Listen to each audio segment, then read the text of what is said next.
Africa nego bed ni timango nikech kinde mathoth wacho ni kuom higni buora mosekadho nitiere kaka jotend pinje mago mag Africa wasebedo kwa nindo lenga mano mar yudo kony kawuok e pinje mamoko ma bende osedongore. Nono kama kana Trump bende ogolo kony ma bende nochiwo ne pinje mopogore opogore mag Africa. Kenya na achiel kuomgi manyaka sani gik miluongo ni USAID manyaka sani na chiedh nade ma bende do kelonwa dibed ni wan bende koro wadaninda sasa nikech osebedo kikonyowa gi pinje mamoko ochopo kinde mane bed ni koro pinje mag Africa wachio koso koro pinje ni akidenyo e gweng kacha cha to ngato ini idwa nindo kech godhiambo to ngato biro to miya lot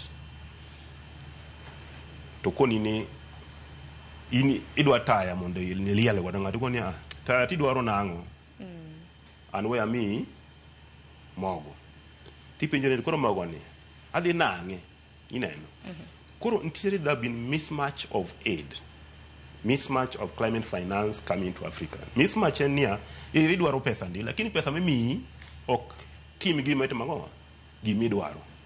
Koro wacho ni pesa wasebedo ka tero pesa Africa. Mani meno ka Trump no wacho ni enough is enough nikech pesa gi ok chop kama ok tim gimo onego bed ni otim. Yes, USAID and other agencies tiyo lakini ntie kaka ntiere mibadhi moro iye ka pesa ne ok chop mondo tim gima timango gima dwaro. Koro kamane kaka climate change beno osebedo. Aito gi leaders wa gino gi wach ni ayawa wadwaro pesa lakini mimi wanito ok dhi konyowa nikech nitie gima iluongo ni debt trap. Debt trap ikaga sikoni ni jogo osebedo ka miyowa pesa even mag weche mag alwora gi lakini no ka samori miyi godo at a higher rate. Pinje moko ino ka gimiyo Europe or Greece pesa timiyo gi at 3% or 5%. To kimiyo Africa timiyo at 15%. To gi conditions matek. To pesa ni bok mi go directly, pesa ni mi go through fund managers. Koro fund manager ngade kucho. Monango chopo ni samoro ni kwayo 100. Fund manager osekaw 20% mar managing the funds. Kichopo consultancy fee, kichopo pesa ni ochopo 30%. To tiduoke with 15% on top.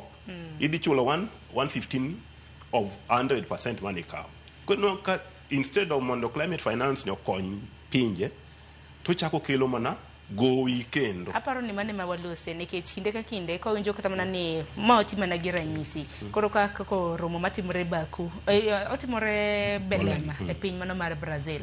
Gwacho kata mana ni koro piny Kenya idhi kata mana miwa $1 trillion kata mana 100. Ngino kana nyalo ka paro ni en pesa mimiya pinje mar mondo mi odongre godo. Karen ga mana gowi. Ntie conditions attached.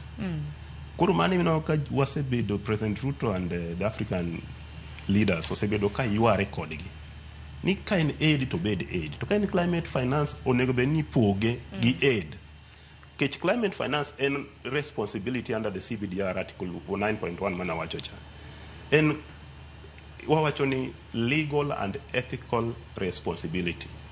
Ethical ni nitimo in mani kelo shida ni ket pesa mondo watimango mondo wanyuak ne wachni.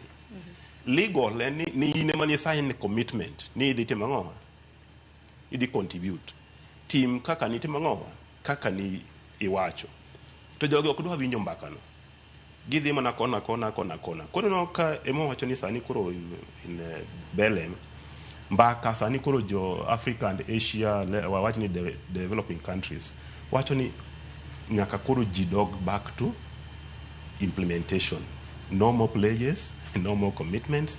Penjo me the watch ni watch ni demi 1.7 like from the last COP. Developing countries now mobilized. Negi watch ni they are mobilized 700 billion USD. Pesa ni kanye. Daginyi kwa ni pesa ni gise yudadi to gise goladi. Gigole gitere kanye ka en Kenya otimango. Koro mane kama koro kendo maka koro ochimore godo nikech our priorities kaka Africa and capacity issues of capacity building, financing, matching finance, debt free financing to giweche mag iluongo ni indigenous, the issues of rights nikech climate change action is a right, environmental benefits are a right. But kangato di wacho ni ngato kaka ngato nye I was reading an article, research article ngato wacho ni until some proposed agenda item. Actually just one gi around 8 agenda items in BLM. One, global goal on adaptation. Ni kaka wacho ni priority mar Africa in adaptation. Koro one gi goal on adaptation. So conversation moved away from pesa di mar adaptation to ji chako wacho weche mag monitoring frameworks, tools, ere kaka wadhiri gine. Koro ji wacho ni from this COP weche go onego koro rum. Second agenda iluongo ni loss and damage. Loss and damage ne yaneno ka the presenter mane Guinea Gazette cha wacho ni in Marakwet, the loss of lives, the loss of livestock, marka drought obiro. Or initially no address climate change through adaptation and mitigation. But we wafwenyo niya ka ng'ato tho, ki lose your livestock through drought, pesa ng'ama di konya, ng'ama di chulo gigi. Koro loss and damage coming as a result of climate change. Koro agenda item ni jogi no promise pesa to the loss and damage finance facility. Ere pesa no oseketi. Number 3 is just transition. Just transition no wacho niya wasebedo kwa tiyo gi more oil, fuel, more lil, ema kelo shida mag weche mag